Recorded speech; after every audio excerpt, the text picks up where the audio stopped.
Welcome dear students.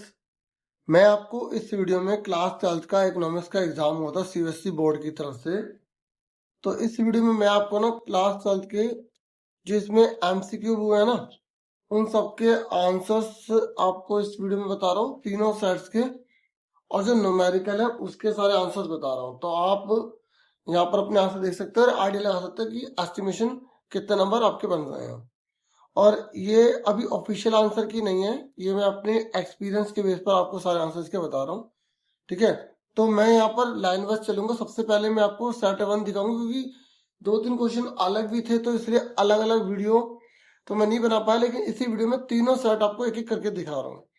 ठीक है, तो पहले मैं आपको यहाँ पे सेट नंबर 1 दिखा रहा हूँ। ठीक है, तो आप देख सकते हैं। उसके बाद जो सेट 2 वाले बच्चे सेट 3 वाले थोड़ी वीडियो आगे कर लेंगे। ठीक है, तो देखिए ये जो पहला क्वेश्चन यहाँ पर आया था, यहाँ पे मैं बात कर रहा हूँ अभी सेट नंबर 1 की बात चल रही है। ठीक है, मैं ऊपर लिख भी दूंगा कि सेट 1 है। ठीक है, ताकि आपको परेशानी ना हो। ठीक है, तो देखिए ये हिंदी मीडियम है। ओके, और यहाँ पर ये इंग्लिश मीडियम है। देखिए इसको आपको ध्यान से देखना था, फिर आपको इसका आंसर करना है। तो यहाँ पर आपको ऑप्शन दे रखे थे, तो इसका आंसर जो है वो ए हो जाएगा, क्योंकि यहाँ पे जो फॉर्मूला है ना वो ये लगाना था। और आपको बी निकालने के लिए, बी मतलब एमपीसी होता है, डेल्टा से में डेल्टा वाई।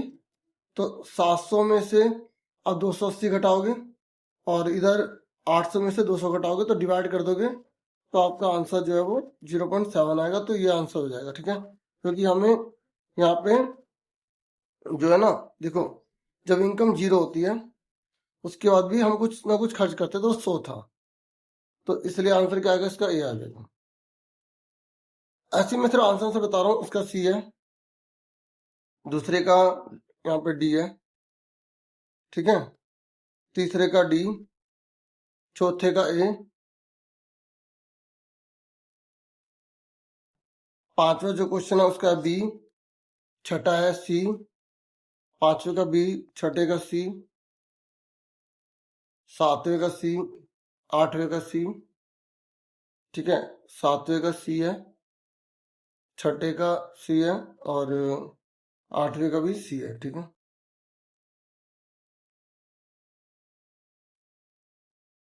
नाइन जो क्वेश्चन है इसका सी है। ठीक है, इंग्लिश में भी आप देख सकते हैं। 10th का है डी।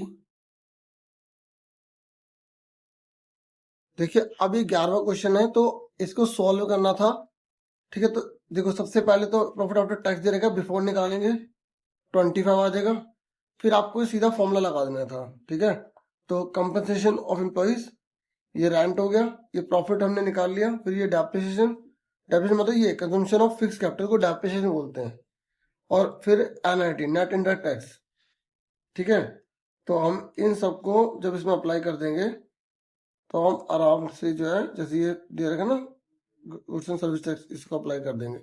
तो यहाँ पर इसका आंसर जो है वो आपका आ जाएगा 41। पता है जो इस सेट में जो ये चीज पूछी है ना, दूसरे सेट में आंसर दे रखा है, कुछ और पूछ लिया है, 41 का आंसर आएगा इसका। ठीक है, फिर बाकी पेपर देखो और जो आगे एमसीक्यू में वो देख लो।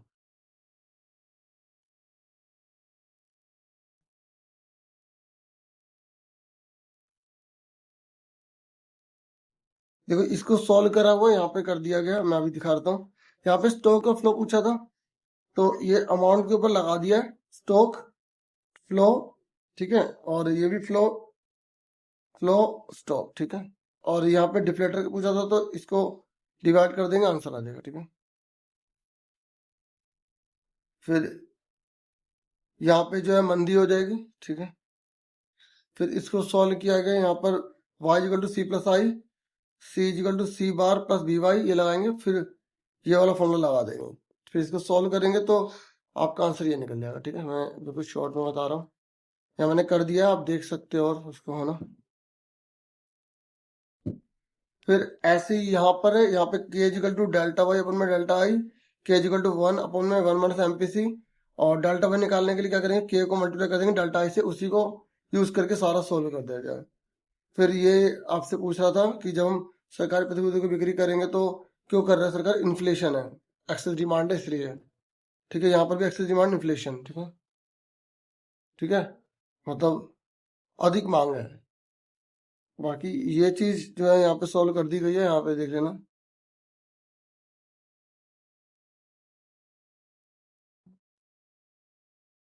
फिर उसके बाद 18वें का सी है,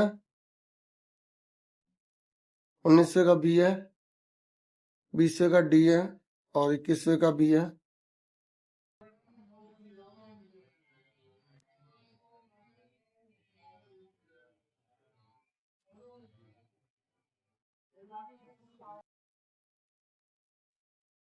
फिर ये 22 का डी है, 23 का ए है, 24 का डी है, इसका बी है, डी है, ए है, डी है और बी है। ठीक है, फिर इसका सी है, ए, 27 का डी, ऐसे इंग्लिश में आप देख सकते हैं। 25 का है सी, 26 का ए, 27 का डी।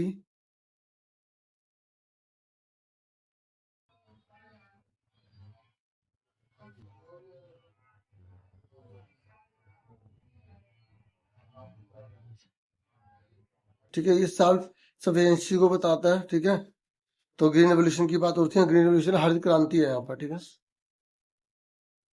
बस इतने सॉल्व किया था। अब सेकंड पेपर दिखाऊंगा। ठीक है, और बाकी जैसे अगर ऑफिशियल आंसर की आते हैं ना सीबीएसई की तरफ से, तो आपसे शेयर कर दी जाएगी। ठीक है, तो ये मैंने आपसे फर्स्ट डिस्कस कर दिया। अब सेकंड है ये। ठीक है, थोड़ा बहुत अलग थे क्वेश्चन, बाकी ज्यादा सेम ही थे। ठीक है, देखो ये है। अब सेट नंबर सेकंड स्टार्ट हो गया। ठीक है, तो पहले का है यहाँ पे डी है। ठीक है, पहले का डी, दूसरे का सी,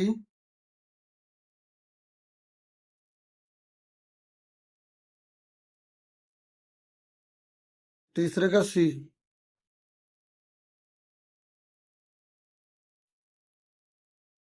चौथे का सी, पांचवे का सी, छठे का बी, तीसरे का सी, चौथे का सी, पांचवे का सी, छठे का बी, सातवें का ए, आठवें का डी, नौवे का डी, इसका ए है, इसका डी है, इसका डी है,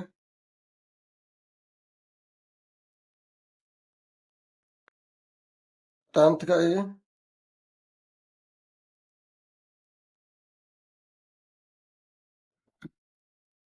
सी है। ठीक है, और ये हो गया इसका सी। और यहाँ 11वें को सोल्व किया गया है।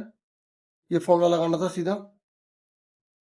ठीक है, तो जब आप इस फॉर्मूले को लगाओगे तो यहाँ पे आपको रैंड निकालना है। तो जो सेट नंबर 1 है उसमें यही क्वेश्चन था, तो इसमें जो आंसर उसमें क्वेश्चन बना दिया गया, जिसमें क्वेश्चन उसमें आंसर बना दिया गया था। ठीक है, तो आप देखो यहाँ पर रेंट है 25। ठीक है, देखो यहाँ पे, और यहाँ पे ये निकालना था एम्प्लॉयज का कंपनसेशन, और यहाँ पर दे रखा था। ठीक है, तो आप समझ गए इसका आंसर कितना है, 25 है। ठीक है, रेंट कितना है, 25। ठीक है, बाकी फॉर्मूला लिख दिया, आप इससे भी कर सकते हो। पहले बिफोर टैक्स निकालना पड़ेगा, तो 20 में 5 जोड़ देंगे, 25, तो आप 25 फुट करोगे। ठीक है, और ये जो इसको तो डेप्रिसिएशन बोला जाता है। ठीक है,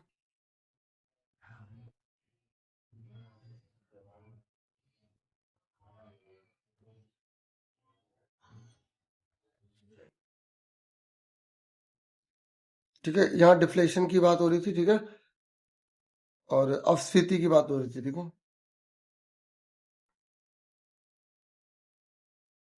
इसको सॉल्व कर देगा, यहाँ पे देख सकते हो आप। इसको नहीं किया गया, और इसको बस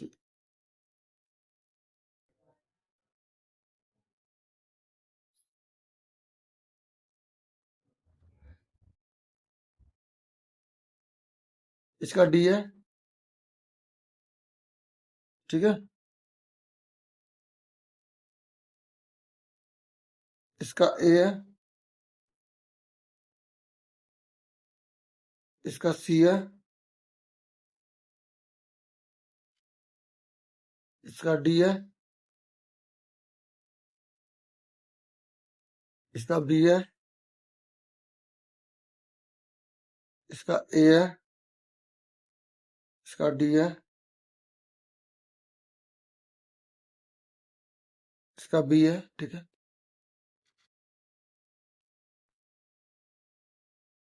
इसका डी है,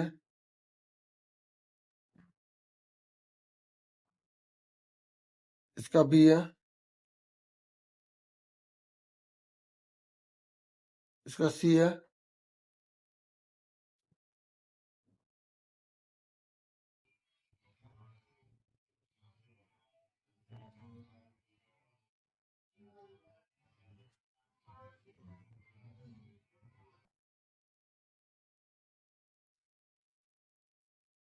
यहाँ पर WTO की बात हो रही थी, ठीक है, वर्ल्ड ट्रेड ऑर्गेनाइजेशन की।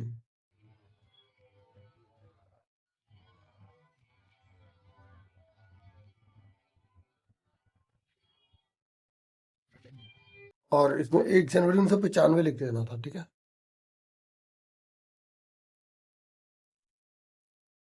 तो ये हो गया पूरा सेट। अब थर्ड सेट देखिए। अब थर्ड सेट है, ठीक है। अब थर्ड सेट है, आप देख सकते हैं यहाँ पे।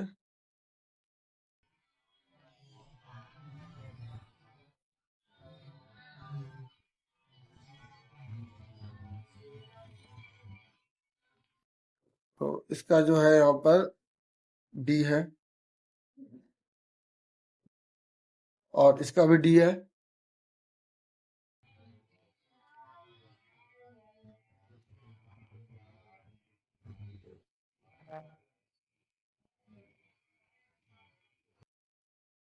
फिर यहाँ पर इसका जो है ए है, और इसका जो है सी है यहाँ पे।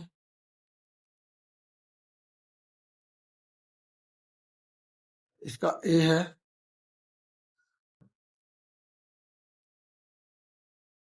और इसका सी है, और छठे का जो है सी है, सातवें का जो है डी है, आठवें का जो बी है,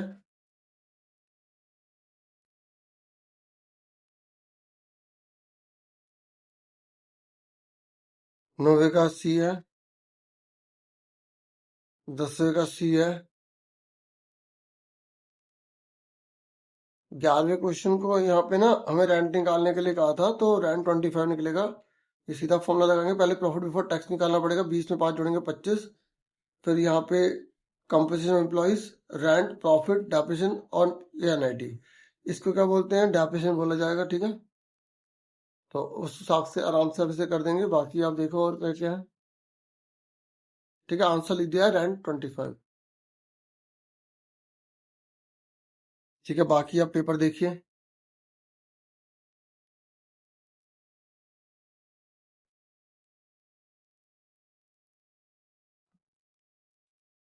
तो यहाँ पर जो है जो है जैसे रेट गिराना पड़ गया ना, तो मंदी आ गई है, ठीक है।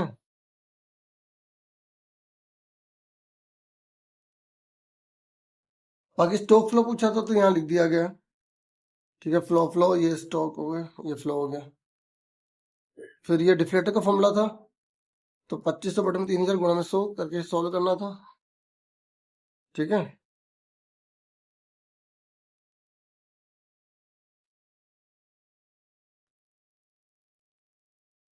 फिर इन दोनों के आंसर देख लो। ये वाई का फॉर्मूला लगा देना था, ठीक है। सी ऑटोनोमस है, बी वाई, बी मतलब एमपीसी होता है, और आई मतलब इन्वेस्टमेंट हमें यहाँ पे दे रखा था, ठीक है। तो इसका फॉर्मूला लगाएंगे तो ये 150 आ जाएगा लास्ट में।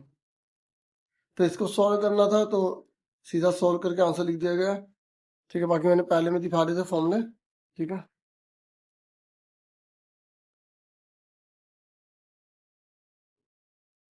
अब जैसे गवर्नमेंट अगर सिक्योरिटीज को खरीद लेगी ना, तो लोगों के पास से जो है ना पैसा चला जाएगा। ये जब बहुत ज्यादा डिमांड होती है तब होता है, इन्फ्लेशन जब हो रहा था तब गवर्नमेंट करती है ऐसा।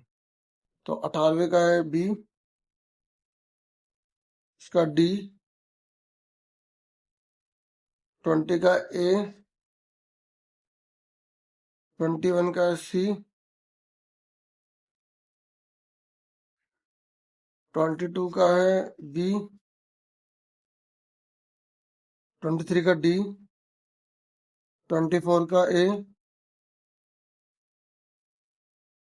25 का डी, फिर बी, फिर सी, 26 का सी, ठीक है, 27 का डी,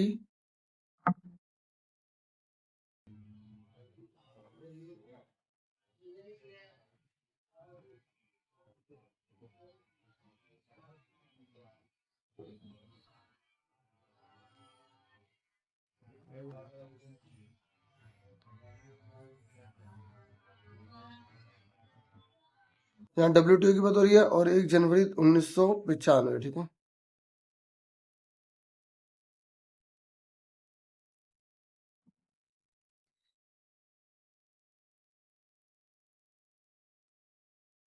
इतना ही था इस वीडियो में। Thank you for watching and listening carefully. Take care students.